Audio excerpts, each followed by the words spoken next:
Meus amados irmãos, eu vos saúdo a todos com a paz do Senhor.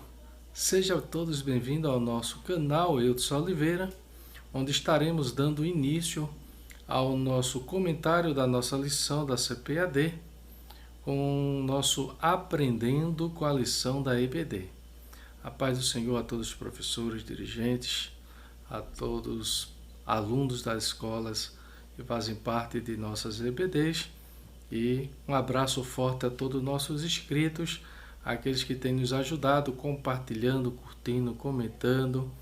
Um abraço forte a todos e o nosso objetivo, o nosso alvo continua, chegarmos aí ao número de 100 e seja feita a vontade de Papai do Céu. Amém? Ele já manda a paz do Senhor a todos inscritos do nosso canal, os de perto, os de longe, os de distante, para que Deus abençoe a sua vida e espero que vocês estejam tudo bem e que esta semana seja uma excelente semana para todos. Aqui estamos a comentar a lição de número 11. A lição da nossa EBD será a lição de número 11.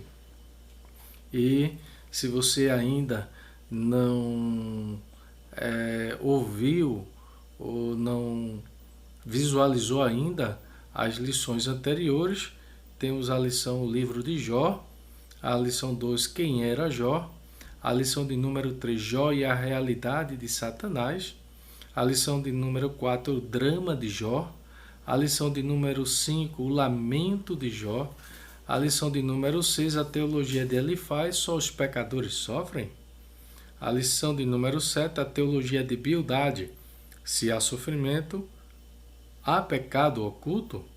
Lição de número 8, a teologia de Zofar, o justo não passa por tribulação.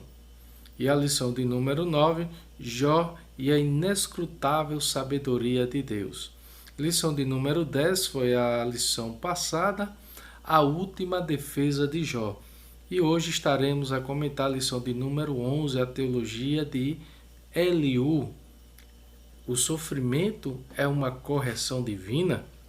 Então, estaremos neste momento justamente dando início ao nosso comentário da nossa lição de número 11, onde também o segundo domingo é comemorado o Dia da Bíblia, o Dia da Bíblia, o livro da capa preta, o livro que tem sido tanto perseguido, tanto maltratado, mas continua de pé. Mas esse domingo é o segundo domingo de dezembro, comemorado como Dia da Bíblia, um dia onde comemoramos aí o livro de Deus, para toda a humanidade.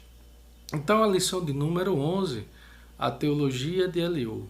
O sofrimento é uma correção divina, e aí estamos mais uma vez com o nosso slide aí, com a câmera aí, e espero que os irmãos tenham gostado, e se não, pode deixar o seu comentário, e estaremos aqui de braços abertos para nos adequar conforme os nossos inscritos.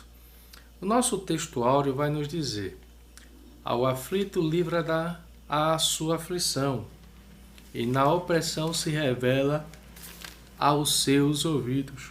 Jó, capítulo 36 e o versículo 15. Essa é na revista corrigida, cujo comentador ele lança todas as referências nesta versão.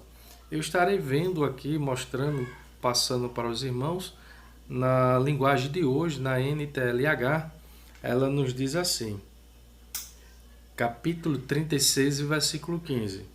Mas Deus nos ensina por meio do sofrimento e usa a aflição para abrir os nossos olhos. Então, na NTLH, a linguagem de hoje, a gente vai ver que é uma versão que vai nos dar vamos dizer a palavrinha melhor, é um aparato mais objetivo, mais claro, mais popular, para que a gente entenda o que é que o texto realmente quer nos dizer. E nesse texto áureo, a gente vê aí que verdadeiramente Deus, ele nos ensina por meio do sofrimento, ele usa o sofrimento para isto. Mas vamos mais adiante. A nossa verdade prática, ela vai nos dizer o seguinte: o sofrimento não deve ser visto apenas sobre o aspecto punitivo, mas principalmente educativo. E isso é verdade. A gente, quando compreende Hebreus capítulo 12, versículos 6 ao 11, a gente vai ver que a disciplina ou a correção, que também é uma forma de sofrimento, e aí o autor aos Hebreus, justamente isso, ele vai nos dar essa informação da seguinte maneira. Hebreus capítulo 12, versículos 6 ao 11, vai nos dizer o seguinte, assim, ó: porque o Senhor corrige a quem ama e açoita todo filho a quem recebe. É para a disciplina que perseverais, Deus vos trata como filho. Pois que filho há que o pai não corrige? Mas se estáis sem correção, que de todos se tem tornado participante, logo sois bastardo e não filho. Além disso, tínhamos os nossos pais segundo a carne, que nos corrigia, e os respeitávamos, não havendo de estar em muito maior submissão ao Pai espiritual? E então viveremos, pois ele nos corrigia por pouco tempo, segundo melhor lhe parecia. Deus, porém, nos disciplina para aproveitamento, a fim de sermos participantes da santidade. Versículo 11, que é o mais interessante para nós. Toda disciplina com efeito no momento não parece ser motivo de alegria, mas de tristeza. Ao depois, entretanto, produz fruto pacífico aos que têm sido por ela exercitados fruto de justiça. Então, o sofrimento, em parte, podemos dizer aí, conforme a verdade prática, realmente é uma forma pedagógica que Deus utiliza, quando ele utiliza dessa forma para corrigir, para nos ensinar, para nos educar, para nos fortalecer, para gerarmos em nós experiência, para gerarmos em nós convicção, fé, certeza, esperança, relacionamento e etc. A nossa leitura diária, aí de segunda a sábado, os amados podem acompanhar na sua Bíblia em casa. Eu sempre recomendo a leitura. Nós não fazemos aqui para ganhar tempo, mas os professores devem sim dar uma lida, dar uma conferida. A leitura diária, ela sempre nos ajuda também com alguns textos referenciados além da lição. A nossa leitura bíblica em classe está em Jó, capítulo 32, versículo do 1 ao 4. Jó, capítulo 33, versículo do 1 ao 4. Jó, capítulo 36, versículo do 1 ao 5. E assim, praticamente, nesta lição teremos aí o capítulo 32, capítulo 33, 34 e 36. Porém, eu recomendo aos senhores professores lerem todos os capítulos que fala sobre o discurso do Eliú. E aí a gente vai mostrar a fala, o discurso do Eliú, e os irmãos professores terão a oportunidade ali de concluir, né, neste ano, mais um livro em 2020, o livro de Jó, e principalmente estudando com a lição da EBD. Mas vamos para a nossa leitura bíblica em classe. Então aqueles 3 homens cessaram de responder a Jó, porque era justo aos seus próprios olhos. E acendeu-se a ira de Eliú, filho de Baraquel, o buzita da família de Rão, contra Jó, e se acendeu a sua ira, porque se justificava a si mesmo mais do que a Deus. Também a sua ira se acendeu contra os seus 3 amigos, porque não achando que responder, todavia condenavam a Jó. Eliú, porém, esperou para falar a Jó, porquanto tinha mais idade do que ele. Então, nessa situação aí, nos dá uma ideia, um entendimento que Eliú era o mais novo, por essa razão foi o último a falar. Assim, na verdade, ó Jó, ouve as minhas razões, em outra tradução, as minhas palavras, e dai ouvido a todas as minhas palavras. Eis que já abri a minha boca, e já falou a minha língua debaixo do meu paladar. Eliú continua a falar. As minhas razões provam a sinceridade do meu coração, e meus lábios proferem o puro saber. E o Espírito de Deus me fez, e a inspiração do Todo-Poderoso me deu vida. É bem interessante.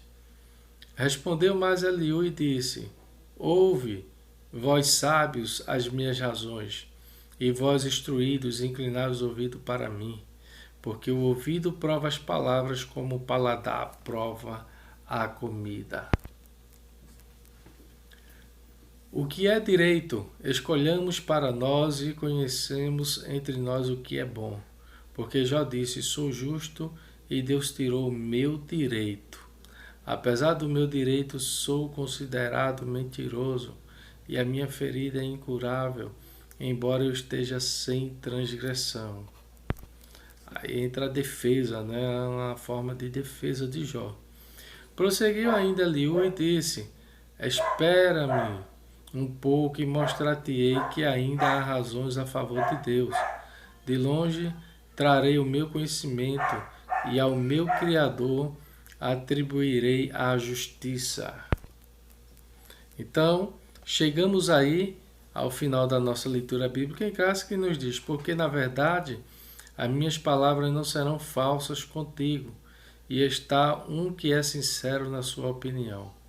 Eis que Deus é muito grande, contudo a ninguém despreza, grande é em força de coração. Amém? Chegamos aí à conclusão da nossa leitura bíblica em classe, os hinos sugeridos da nossa harpa cristã. E o interagindo com o professor, ele vai nos dizer assim: o sofrimento na vida do cristão deve ser um meio pedagógico e ele serve para esmagar a soberba humana. Então veja que o sofrimento no interagindo com o professor foi bem coerente, bem interessante. Esmagar a soberba humana, polir o caráter do crente, prover crescimento e desenvolvimento ao cristão, e este não é o mesmo depois que passa pela escola do sofrimento. Então, o sofrimento, as experiências, tudo isso vai gerar em nós uma nova conduta, uma nova postura. Não por acaso o apóstolo Paulo pôde dizer: sei estar abatido e sei também ter abundância, e em toda maneira e em todas as coisas estou instruído, tanto a ter fartura como a ter fome, tanto a ter abundância como a padecer necessidade. E por isso aí Paulo, ele chega no verso 13 e diz: posso todas as coisas naquele que me fortalece. Então, mediante essa situação, eu e você poderemos sim passar por prova, por lutas, pelo sofrimento, que muitas vezes pode ser ou consequência nossa ou por provação divina. E aí, quando é por provação divina, Deus, ele se responsabiliza conosco. E o interessante é que ele nos conforta e nos consola. O objetivo geral da nossa lição é justamente isso. É mostrar que o sofrimento pode ser usado por Deus com um fim pedagógico. E o que eu acho interessante é que mesmo em meio à luta, aos sofrimentos, Deus ele utiliza destas coisas para realmente nos ensinar algo. Mas o importante é que eu e você devemos confiar nele e esperar nele, acreditar nele e orar a ele. O salmista, no capítulo 22, ele vai nos falar aqui, o salmista, ele vai nos dizer o seguinte, Salmo capítulo 22, e o versículo 4 na revista atualizada vai dizer, Almeida atualizada vai dizer o seguinte: nossos pais confiaram em ti, e confiaram e os livraste. A ti clamaram e se livraram, confiaram em ti e não foram confundidos. Então, a gente observa aqui que os que confiam no Senhor, eles alcançarão a resposta de Deus. Eles alcançarão a graça e a misericórdia de Deus e o livramento do Senhor há de chegar. O Salmo 133, ou Salmo 33, versículo 18 ao 22, ele também vai nos dizer o seguinte quanto ao sofrimento. Ele diz assim, ó, Salmo 33, versículo 18 ao 22. Diz assim: eis que os olhos do Senhor estão sobre os que o temem, e sobre os que esperam na sua misericórdia, para livrar-lhes a alma da morte e no tempo da fome conservar-lhes a vida. Nossa alma espera no Senhor, e o nosso auxílio e escudo nele. O nosso coração se alegra, pois confiamos no seu santo nome. Seja sobre nós, ó Senhor, a tua misericórdia, como de ti esperamos. Então entendemos e compreendemos aí que o esperar em Deus é a melhor saída e a melhor solução ainda.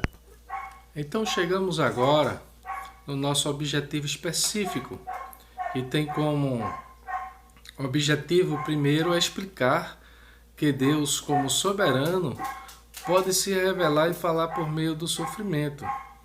O segundo objetivo específico é destacar que a soberania de Deus não se sobrepõe ao seu amor. E em terceiro, afirmar que Deus não tem prazer no sofrimento, mas pode usar as diversidades para nos educar. Então, assim, chegamos aos nossos objetivos específicos e teremos aí como alcançar em nossa lição, em nosso comentário. Chegamos agora ao nosso refletindo o tema da lição. E o personagem, dessa vez, não é Elifaz, não é Bildade, nem é Zofar. É um, além desses três, chamado Eliú, e que não sabemos se realmente ele está entre os amigos de Jó, porque não é mencionado ele como os amigos de Jó, mas é mencionado aquele que está também ali, ouvindo, né? Pode sim incluir ele, porém ele é o único que vai falar, que vai trazer aí a manifestação divina como um ser soberano, um Deus grande e forte, um Deus de justiça, um Deus que age, um Deus que fala e um Deus que tem todo o controle da situação. Porém, Eliú significa seu nome. Ele é meu Deus, ou meu Deus é ele. Nome este é dado a 5 personagens, e incluindo ele aí. Primeiro, o ancestral de Samuel, 1 Samuel 1:1, Eliel, em 1º livro de Crônicas 6:34, e também Eliabe, que pode se referir à mesma pessoa. Está aí as referências, vocês estarão a ler em casa, ok? O segundo personagem que leva este nome é um dos líderes da tribo de Manassés, que desertou para reunir-se a Davi em Ziclague. Primeiro livro de Crônicas, capítulo 12, versículo 20. E o terceiro descendente de Obed-Edom, com a reputação de capacidade e força no serviço do Senhor, era Coraíta, da tribo de Levi. Aí, conforme o primeiro livro de Crônicas, capítulo 26, versículo 7. E aí o quarto personagem é um dos irmãos de Davi.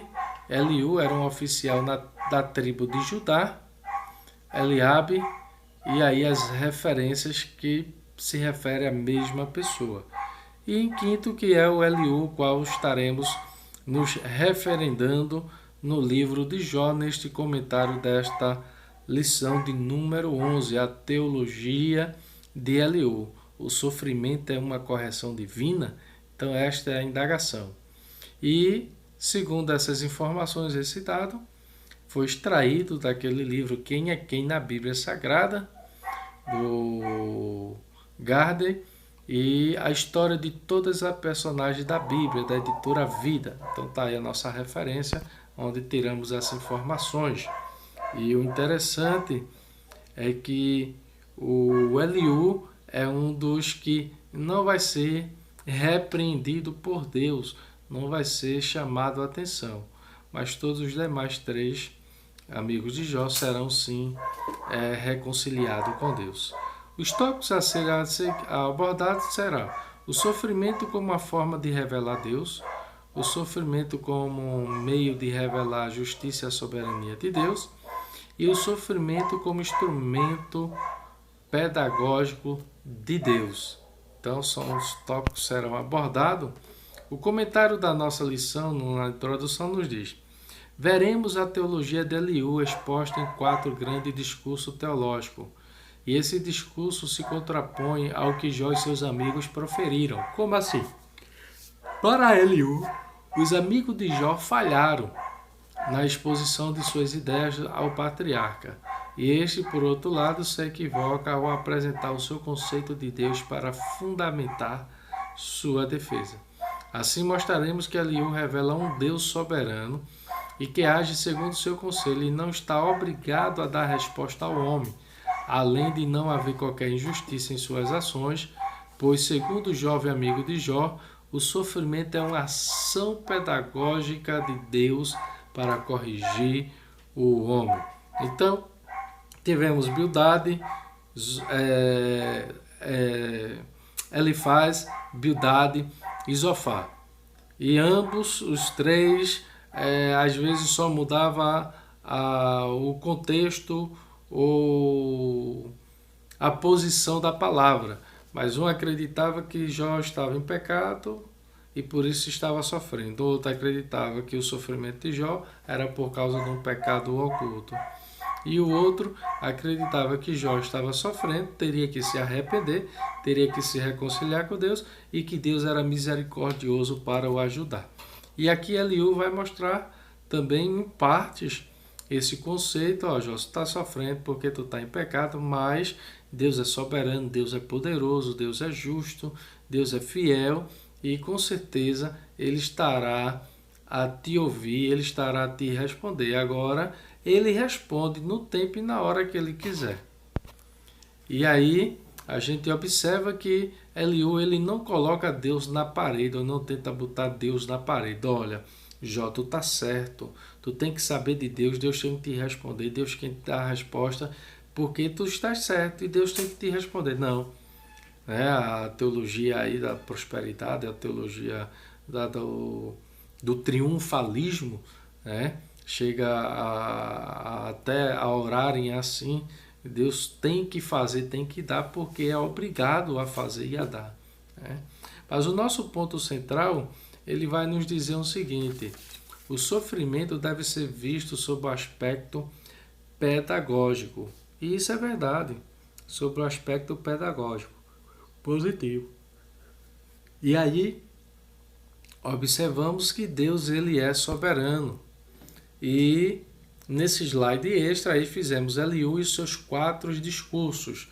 Então, a gente dividiu aí o primeiro discurso, conforme na Bíblia Sagrada, tá do capítulo 32 até o capítulo 33, versículo 3.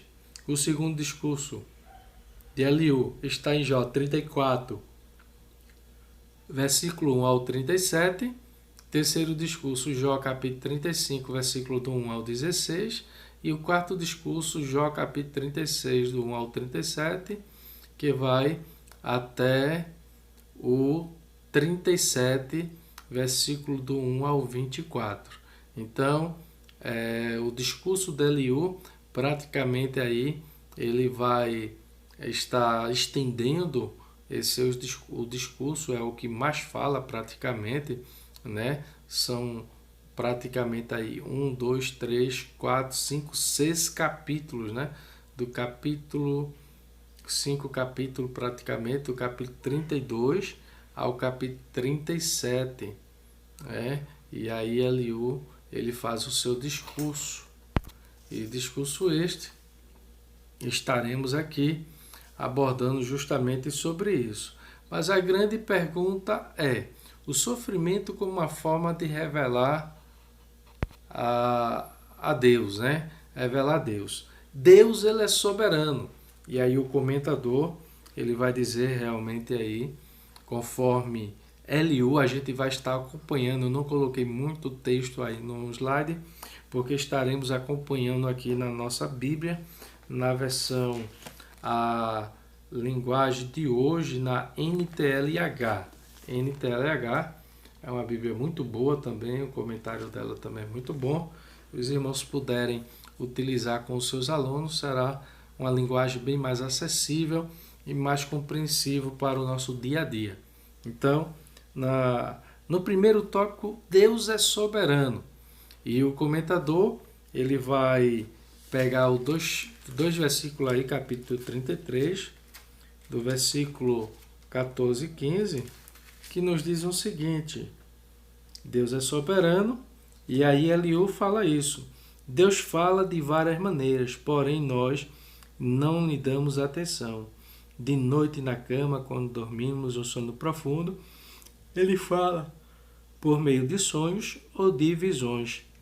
Deus fala aos nossos ouvidos e os seus avisos nos enchem de medo.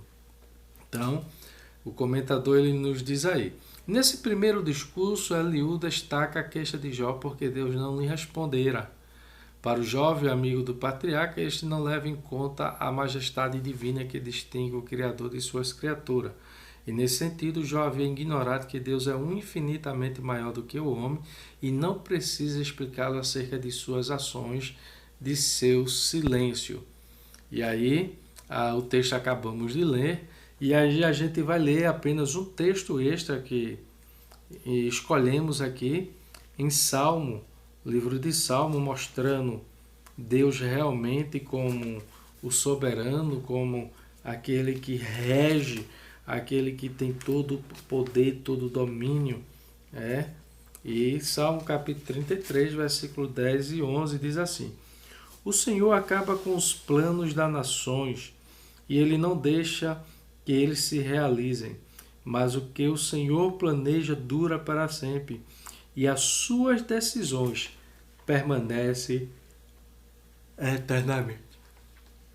E aí Daniel também vai dizer que Deus é aquele que muda o tempo, a hora, as estações, o governo, Ele que estabelece tudo e todos. Então Deus, ele é um ser soberano, sim. E o que a gente vai entender e compreender aí, amados, que todo sofrimento tem os seus porquês e para quê. Porém, existe o sofrimento baseado nas minhas consequências, nos meus atos, e existe o sofrimento que é segundo Deus. Segundo Deus, ele nos prova, ele nos proporciona. E a gente vai ver que na vida de Israel, o povo de Deus, o povo, quanto mais desobedecia a Deus, mais desagradava a Deus, mais fazia o que era contrário à vontade de Deus, o povo passara a sofrer. Então a gente vê que o sofrimento do povo de Israel, muitas das vezes, era em consonância à desobediência à vontade de Deus, consonância a desobediência quanto aos mandamentos, aos estatutos que Deus havia ordenado. Então, em inúmeras passagens, em inúmeros livros, vamos ver isso. Porém, realmente, quando Eliú ele fala aí sobre Deus é soberano, verdade, Deus é soberano. Ele tem o controle de tudo e de todos. Amém? E aí, Eliú também vai dizer que o orgulho do homem priva de o homem ouvir a Deus. E aí, nessa privação, né, nessa situação, a gente observa que as coisas tornam-se ainda muito pior, muito mais difícil. O comentador ele diz assim: todavia, mesmo sendo um ser transcendente, Deus não deixa de se revelar ao homem quando julga necessário. Por isso, Eliú não aceita o argumento de Jó sobre o silêncio de Deus, pois ele fala ao homem de várias maneiras, incluindo sonhos e visões. Jó, capítulo 33, versículo 14 e 15. E aí, Jó, capítulo 33, assim, ele diz assim, ó, Deus fala de várias maneiras, porém nós não lhe demos atenção. De noite na cama, quando dormimos o sono profundo, ele fala por meio de sonhos ou de visões. Deus fala aos nossos ouvidos e os seus ouvidos nos enchem de medo. E o interessante é aí que a gente vai ver vários homens, vários personagens que receberam talvez várias visões, vários sonhos. E se formos em busca disso, os irmãos é conhecedor do fato que a maioria dos homens que receberam as visões, os sonhos, hoje mais histórico e profético, também foram a maioria reis ou governantes ímpios, né? O faraó, Nabucodonosor, Belsazar. Então todos esses homens eles receberam muitas revelações e sonhos da parte de Deus também quanto a fatos históricos. Mas algumas personagens, irmãos, que também não foram privados de ouvir a voz de Deus devido ao orgulho, porque aí a gente vai trabalhar a questão do orgulho aí também, mas vamos adentrar justamente isso e mais adiante a gente vem aí. O orgulho do homem priva de ouvir Deus. O jovem acredita que mesmo um patriarca, considerando-se moralmente puro, padece do pecado de orgulho. O orgulho, a soberba, a prepotência. E aí dentro desse orgulho, a gente separou aqui alguns textos que pode trabalhar muito nessa questão. O jovem Eliú, ele diz a Jó no capítulo 33, versículo 17 assim: ele fala com a gente para que deixemos de pecar e para que não nos tornemos orgulhosos. Assim ele nos livra da morte e não deixa que nos joguem na sepultura. Então Deus fala para o nosso bem, para o nosso sucesso, para a nossa atenção.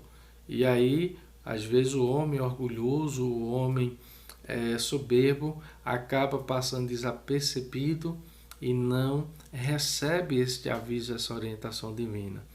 O orgulho, irmãos, nós aqui trabalhamos aqui nessa questão, o orgulho ele deve ser evitado. Conforme Deuteronômio, capítulo 17 e o versículo 13, a Bíblia Sagrada ela nos diz assim. Na nossa lição não está esses textos, essas coisas extras que muitas vezes colocamos em nosso slide, acrescentamos aí para diferenciarmos. Ele vai dizer assim, ó, Deuteronômio capítulo 17, versículo 13. Quando souberem do que aconteceu, todos nós ficaram com medo, e ninguém fará mais a mesma coisa. Então, a gente observa aí que o orgulho ele deve ser evitado. Segundo,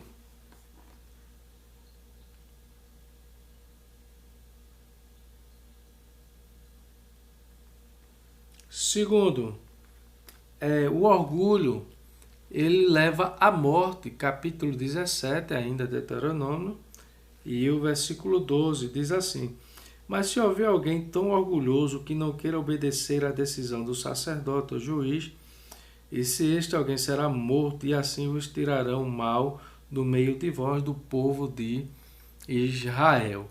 Então veja que o orgulho ali levava ao cidadão, ou qualquer que fosse, até a morte. Então o orgulho deve ser evitado, o orgulho leva à morte. Também o orgulho está entre as 6 coisas que Deus odeia, que Deus abomina, conforme Provérbios de Salomão, capítulo 6, versículo 16 e o 17, que diz assim, licença aí, diz assim, 16 e 17, capítulo 6, diz assim: existem 7 coisas que o Senhor Deus detesta e que não pode tolerar. Primeiro, o olhar orgulhoso. Então, o orgulho está entre as 6 coisas que Deus abomina. 7 coisas que Deus abomina. Quarto, Deus derruba os orgulhosos. E aí a gente vai ver Provérbios de Salomão, capítulo 15. E aí, se você quiser também acompanhar, segundo livro de Samuel, capítulo 22, versículo 28, Isaías, capítulo 2, versículo 12. Mas estaremos lendo apenas Provérbios de Salomão, capítulo 15, versículo 25, que nos diz assim: o Senhor Deus derruba a casa dos orgulhosos, mas protege a propriedade da viúva. Então, o orgulho, o orgulhoso, Deus, ele estará a prestar conta. O Senhor detesta o orgulho, o Senhor detesta o orgulhoso. Provérbios, capítulo 16, o versículo 5, a Bíblia Sagrada vai nos dizer o seguinte. Ele diz assim, Provérbios 16 e 5. O Senhor detesta todos os orgulhosos, eles não escaparão do castigo de jeito nenhum. Meu Deus, misericórdia. Se neste dia, neste momento, você está achando que você é orgulhoso, você é soberbo, neste momento, procure buscar o fruto do Espírito Santo para que Deus trabalhe em sua vida e que deixe o orgulho para lá. Porque o orgulho, Deus, ele detesta, ele abomina e há de julgar os homens pelos seus orgulhos. E Eliú, ele trabalha dentro desse conceito, dizendo aí justamente a Jó, Deus não é obrigado a te falar, Deus não é obrigado a te dizer nada, Deus está em silêncio, mas tu com o teu orgulho, tu não tem visto, não tem ouvido o que Deus tem a falar, e você está querendo se justificar-se diante de Deus, e aí a gente começa a observar que verdadeiramente, realmente, um dos erros de Jó, um dos pecados de Jó que aí poderemos deduzir realmente, é o orgulho. E é de uma maneira tal que no capítulo 38, Deus ele vai começar a indagar Jó, e tem aí, dependendo de algumas versões, praticamente 44 perguntas que Deus faz a Jó. E aí, dentro dessas 4 perguntas, são perguntas fortíssimas, justamente mostrando, tentando aí Deus tirar o orgulho de cena de Jó. E neste contexto, meus amados, faz bem aqui nos lembrarmos e salientarmos que ia falar desde o início, é que a gente observa que Deus, ele fala no capítulo 1, capítulo 2, Deus ele sai de cena, entra Jó e os seus amigos, todo o capítulo 3, 4, até o capítulo 37, Deus em silêncio. Quando chega no capítulo 38, Deus quebra o silêncio e agora entra com o diálogo diretamente com Jó. E o que também me chama a atenção é que Satanás ele é mencionado no capítulo 1, capítulo 2, mas depois ele some, ele desaparece e ninguém sabe para onde é que ele vai. Toda a honra, toda a glória para Jesus. Então, o soberbo, o orgulhoso, Deus ele detesta, ele punirá, ele detesta. Então, para mim e para você, Eliú, ele vai primeiramente aí justamente debater esse orgulho de Jó. No capítulo 33, né? Capítulo 33, ele vai bater sobre esse orgulho de Jó.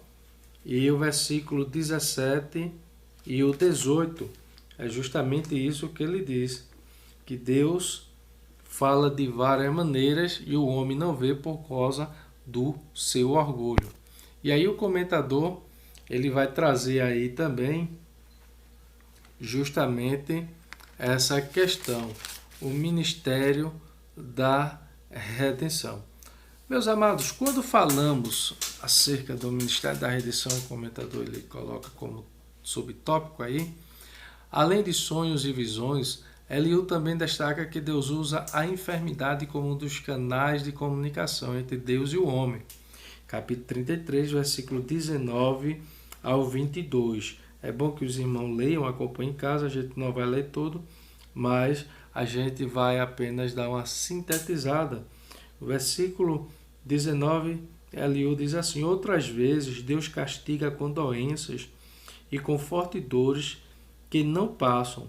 O doente perde apetite e não quer nem ver as comidas mais gostosas. Ele emagrece e vai se acabando e no fim verá a pele e o osso. E ele está à porta da morte e logo será levado para a sepultura. Então veja que aí o Eliú ele vai bem forte quanto a isso. Aí ele diz, olha, mas por causa dela ele pode enviar um anjo para anunciar a Jó o seu dever. Então, meus amados, a gente vai passar adiante aí e versículo 23 ele vai dizer, pode ser que ele venha a ser concorrido por um anjo, um dos milhares de anjos de Deus, que ensinam a gente a fazer o que é certo. Então, comentador da lição, ele vai dizer que as funções que são atribuídas a esse mensageiro mediador fazem com que os intérpretes bíblicos vejam nesse ser celeste uma referência ao anjo do Senhor, uma teofania do Senhor Jesus Cristo. E aí ele cita alguns textos, algumas referências, e a gente não vai entrar dentro desse debate, dessa polêmica que existe aí, mas o anjo do Senhor, ele pode se referir a 3 personagens, de acordo com algumas referências, de acordo com um contexto. Esse anjo do Senhor, nem sempre ele se refere a Jesus. Alguns textos dá a entender ser Jesus, mas não é tão claro, não é tão conciso. Porém, o anjo do Senhor, ele pode se referir ao próprio Deus, pode se referir a um anjo realmente de Deus que leva este nome, ou ao próprio Jesus. Então, o contexto e o texto é que vai nos dizer realmente quem é esse anjo do Senhor, porque não existe apenas as 3 referências, existem outras referências que vai falar sobre o anjo do Senhor, e isso nós não entraremos em debate, em polêmica, para não prolongar o comentário. Mas aí, o primeiro tópico vem com a síntese do tópico, dizendo: para Eliú, o sofrimento revela um Deus soberano que ataca a soberba do ser humano.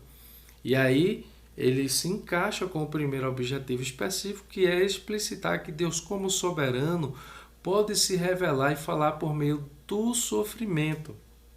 E quando chegamos aí nesse objetivo, pelo final do primeiro tópico, a gente observa e vê que, justamente, existem várias outras personagens que Deus, ele falou, Deus por ser soberano, por ser um Deus onipotente, onisciente. Deus, ele se manifesta, ele fala. Com Adão, ele falava na viração do dia. Lá em Gênesis capítulo 3, versículo 8. Também com Moisés, Deus falara por meio da sarça. No meio da sarça, Deus falara ali com Moisés. Segundo, terceiro, Deus também falou por meio do anjo do Senhor ali, Senhor, por Gideão, capítulo 6 de Juízes 6, versículo 11 ao 23. Deus ali, Deus falando, Deus agindo de várias formas, de várias maneiras ali, com cada um na viração do dia. Com Moisés no meio da sarça, com Gideão como anjo do Senhor.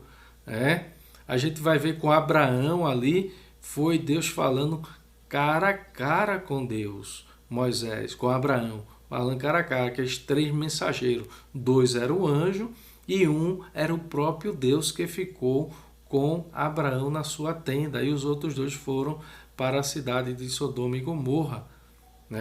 E aí a gente também vê Elias. Deus fala por meio ali de Elias, por meio do vento. Veio o redemoinho, veio o vendaval, veio tantas coisas, mas no vento Deus falou com o profeta Elias, no livro de 1 Reis, capítulo 19, versículo 11 ao versículo 13. E por fim, a gente vai ver que no capítulo 38, que será da nossa lição, que virá na próxima semana, e capítulo 38, versículo 1, Deus fala por meio do redemoinho com Jó, com o próprio Jó. Ele diz aqui assim, eu não sei se na atualizada vai estar assim, mas ele diz assim, e depois disso, do meio da tempestade, o Senhor deu a Jó a seguinte resposta. Então veja aqui que a gente é legada no meio da tempestade. Em outras palavras, no meio do redemoinho. Então Deus, ele continua a se manifestar, a falar de várias formas, de várias maneiras, pois ele é Deus. Amém? Vamos para o nosso segundo tópico, que ele nos diz assim: o sofrimento como meio de revelar a justiça soberania de Deus, revelar a justa soberania de Deus. Perdão aí que a imagem ficou na frente, mas aí a gente vai trabalhar agora justamente com o segundo tópico. E esse segundo tópico, ele vai nos mostrar e nos revelar a justiça de Deus demonstrada. O interessante é que o Salmo 147, versículo 5, ele diz assim: grande é o nosso soberano e tremendo é o seu poder. É impossível medir o seu entendimento. Isso é na linguagem de hoje. Essa é uma versão e que a gente entenda aí como a soberania de Deus. Quando defende a justiça de Deus, Eliú faz coro com seus amigos na acusação contra Jó. Em sua perspectiva, os argumentos de Jó não passam de insolência. Como pode o Todo-Poderoso agir com injustiça? Isso, na condição que os amigos de Jó entenderam ali, é que Jó é justo, sim, é justo, mas não significa por ele não ter pecado, Deus não poderia prová-lo. E aí, se ele estava passando por esse sofrimento, porque Deus permitiu que viesse sobre ele. E, porém, não há injustiça da parte de Deus se ele permitiu, se ele, por algum momento, alguma razão, ele deixou ou ele mesmo incitou esse sofrimento. E, para isso, Deus tem os seus propósitos. A Bíblia vai dizer que o que ele faz hoje não sabemos, mas compreenderemos depois. E tudo coopera para o bem daqueles que amam a Deus. E então, nessa expectativa, como Eliú, ele representa Deus como todo-poderoso, que age com justiça e não com injustiça. E Jó estava querendo dizer com a sua acusação que Deus estava agindo com injustiça. E Eliú diz: Deus jamais age injustamente, pois isso contraria a sua própria natureza. Jó, capítulo 34, versículo 10 e o versículo 12. O que é que Jó vai dizer, Eliú vai dizer aí? Pelo que vós, homens sensatos, escutai-me longe de Deus, o praticar ele perversidade e do Todo-Poderoso cometer injustiça. Isso, Eliú é formidável aí. Pois retribui ao homem segundo as suas obras, faz que cada um toque segundo o seu caminho. Na verdade, Deus não procede maliciosamente, nem o Todo-Poderoso perverte o juízo. Quem lhe entregou o governo da terra? E quem lhe confiou o universo? Se Deus pensasse apenas em si mesmo e para si recolhesse o seu espírito e o seu sopro, toda a carne juntamente expiraria e o homem voltaria para o pó. E aí, Eliú, ele fecha aí formidavelmente, mostrando que o homem é carente e necessitado de Deus. E Deus, ele não tem por obrigação de dar as coisas ao homem. Deus não tem por obrigação de falar o seu sofrimento ou o que ele vai passar para o homem. Deus, ele não tem por obrigação de dizer, ele faz ou age ou dá pela sua graça, pela sua misericórdia. E o que eu acho interessante é que em Isaías capítulo 45 e o versículo 9, Isaías, o profeta Isaías, vai mostrar realmente quem é o homem, quem é o ser humano. E ele diz assim, ó, um vaso de barro não briga com quem o fez. O barro não pergunta ao oleiro, o que é que você está fazendo? E nem diz, você não sabe trabalhar. Então, quem é o vaso? Quem é o barro para dizer ao oleiro como é que deve fazer, como é que vai fazer, como é que deve ser, né? Isso às vezes são ensinamentos, irmãos, que são passados, que vêm apenas para desvirtuar o povo e levar o povo a um triunfalismo, a algo além daquilo do que Deus ele fala e do que Deus realmente está proporcionado a fazer.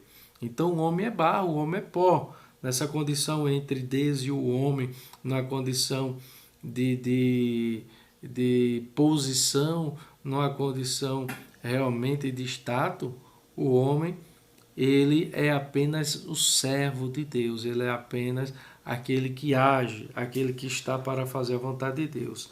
Em Isaías ainda, no capítulo 29, a gente vai ver aqui, versículo 16, eu achei bem interessante, é necessário a gente ler, e depois a gente vai ler também o 64, ele diz assim, ó, 29 e 16. Quem é o homem, né? Quem é o homem? Aí tem tanta gente orgulhosa, soberba, mas quando morre vai para o mesmo lugar, por debaixo da terra, se decompor lá. E aí, nada leva, nada vai o acompanhando, nada o acompanha, né? Capítulo 19 de Isaías e o versículo 16 diz assim, vocês invertem as coisas como se o barro valesse mais do que o oleiro. O pote não vai dizer ao homem que o fez, e você não me fez uma vasilha, e não dirá ao oleiro, você não sabe o que está fazendo. Então o profeta Isaías aqui, ele fala muito realmente essas palavras, essas para o Israel, né? Aqui muitas das vezes ele está se referindo justamente a essas falas a Israel e coloca aqui realmente numa ilustração do homem para com o seu oleiro. E Isaías 64 e 8, ele nos diz assim, mas tu, ó Senhor, Deus, é o nosso Pai, e nós somos o barro, e tu és o oleiro, e todos nós fomos feitos por ti. Então é verdade.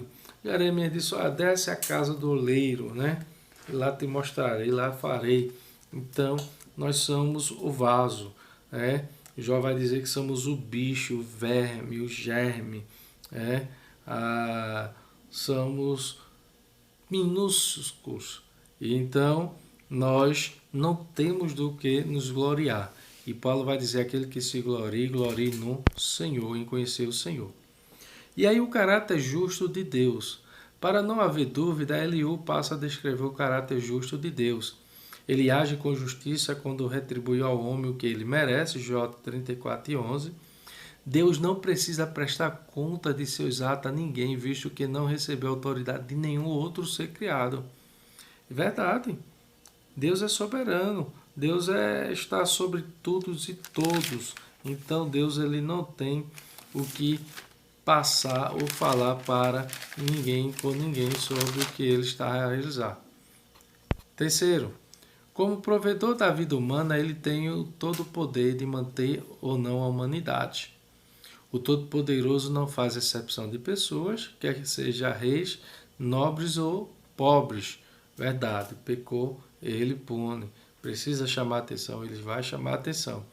Quinto, Deus é onisciente e, como tal, conhece os passos e intenções de todos os homens sem precisar inquirir-los em juízo.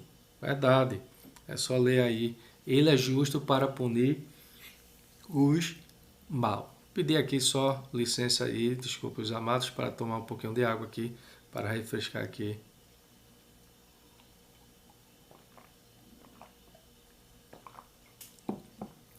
Vamos lá, vamos mais adiante. A defesa da soberania de Deus. Então, Eliú ele vai cair muito em cima sobre quanto a isso, e nesse tópico ele vai realmente uns atributos de Deus aí. A gente vai ver onipotência, onisciência, onipresença. E nesse atributo, a soberania de Deus. É o controle, o domínio de Deus sobre tudo e todos. Atenta para a seguinte pergunta: será que Deus deve recompensá-lo segundo o que você quer ou não quer? E aí a versão NAA, que é uma versão mais nova da Almeida Revista e Atualizada, e uma versão muito boa, e eu uso a anotada expandida, que é a versão atualizada também, tem cerca aí de 6 ou 5 anos já, e é uma versão para mim hoje predileta e proferida. Eliú encerra o capítulo mostrando a Jó que Deus, em sua soberania e livre vontade, não tem a obrigação de agir segundo o querer do homem. Verdade, quem é o homem? Quem és tu, ó homem? Quem és tu? Interessante é justamente isso que muitas das vezes a gente não entende, né? O querer de Deus, o efetuar, o agir de Deus. E aí a gente, por não entender, não compreender, acabamos fazemos o que não deveríamos. Sendo soberano, ele não está sujeito a qualquer julgamento humano. Por todo o livro de Jó, o autor destaca a soberania divina. Um exemplo disso está claro no uso da palavra todo-poderoso, que ocorre 31 vezes. Para Eliú, portanto, por ser soberano, Deus jamais age com injustiça com Jó. Verdade, Deus não é injusto, Deus não faz exceção de pessoas, Deus, ele não age dessa forma. E aí concluímos nosso segundo tópico, estaremos para o nosso terceiro tópico, último, e chegaremos aos termos do nosso comentário. E aí a síntese diz: para Eliú, o sofrimento revela o caráter justo e soberano de Deus. E um segundo objetivo específico é destacar que a soberania de Deus não sobrepõe ao seu amor. Então, existe aí dentro desses atributos de Deus o amor e a justiça. E esses dois atributos, eles praticamente andam juntos, estão correlacionados. São dois atributos que vamos dizer que são inseparáveis. Inseparáveis, porque Deus, quando ele age com justiça, Deus age também com amor. E quando Deus age com amor, Deus também está agindo com justiça. E aí o nosso terceiro e último tópico, o sofrimento como instrumento pedagógico de Deus. Isto é verdade. E aí a gente vai mostrar, Eliú, vai mostrar aí que esse sofrimento, conforme Eliú, capítulo 36 de Jó, capítulo 36, versículo 7 ao 15, a gente não vai ler para não ficar extensa tão a nossa leitura, mas os amados poderão ler em casa aí e não leia apenas esse, mas leia todos o capítulo e aí chegaremos à conclusão também do livro de Jó. E aí Eliú vai dizer assim, ó: como Deus é poderoso, ele não despreza ninguém, Deus sabe todas as coisas. E ele não deixa que os maus continuem vivendo e sempre trata os pobres com justiça. Deus protege os homens corretos e deixa que eles governem como rei. E assim tem uma alta posição para sempre. E aí Eliú conclui no capítulo 15 dizendo assim: mas Deus nos ensina por meio do sofrimento e usa a aflição para abrir os nossos olhos. Então, Eliú introduz aí que a ideia que o sofrimento tem um caráter pedagógico, mas Deus, na atualizada, vai dizer, mas agora porque Deus na sua ira não está punindo, nem fazendo muito caso das transgressões. Abre a tua boca com palavras vãs, amotando frases ignorantes, né? E aí é um caráter pedagógico. E aí vemos que adorando a Deus na tormenta, no capítulo 36 e o versículo 26, Eliú afirma que Deus é grande e nós não compreendemos. Por que não compreendemos? Porque somos ser humano limitado, falho, fraco, né? E Paulo vai dizer que como tateamos possamos chegar a Deus. Então essa é a limitação humana, é a fragilidade humana de conhecermos a Deus, de sabermos realmente como é Deus, quem é Deus, como surgiu Deus. Então todas são essas perguntas e indagações que fazemos porque somos limitados. E aí, para ilustrar, argumentar a grandeza de Deus, ele faz uma explanação sobre a ação de Deus nas estações do ano, outono, inverno, primavera e verão. O argumento Eliú tem por objetivo demonstrar a grandeza de Deus sobre a criação e como esse fato deve fazer com que reconheça o grande Deus e louve como o tal. Jó 34, versículo, deixa conferir aqui para ler com os amados, 24 e 25. Diz assim, ó: ele não necessita de examinar a vida dos poderosos para acabar com eles e dar a outros o seu lugar, pois Deus conhece os que eles fazem de dia e de noite, derruba e esmaga. Deus é assim. E Jó 37, versículo 6 ao 13, ele diz assim: ilustra de forma poética o pensamento do orador. É uma metáfora da situação do patriarca que no meio da tormenta, em todo o seu impacto estrondo, pode contemplar o caráter pedagógico do amor de Deus. Deus, ele é tremendo. E aí concluímos, meus amados, nosso comentário. Assim, o terceiro tópico vai dizer: segundo Eliú, o sofrimento é um instrumento pedagógico para o cristão. E aí ele vai estar em consonância com o terceiro objetivo específico da lição, que é afirmar que Deus não tem prazer no sofrimento, mas pode usar a diversidade para nos educar.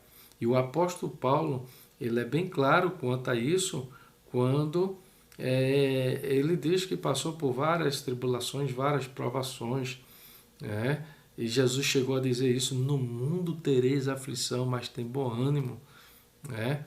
A gente vai ver também que a maneira, a forma de Deus trabalhar com cada um é de forma diferenciada. Não significa que Deus já trabalhar com os mesmos, todos de uma mesma maneira.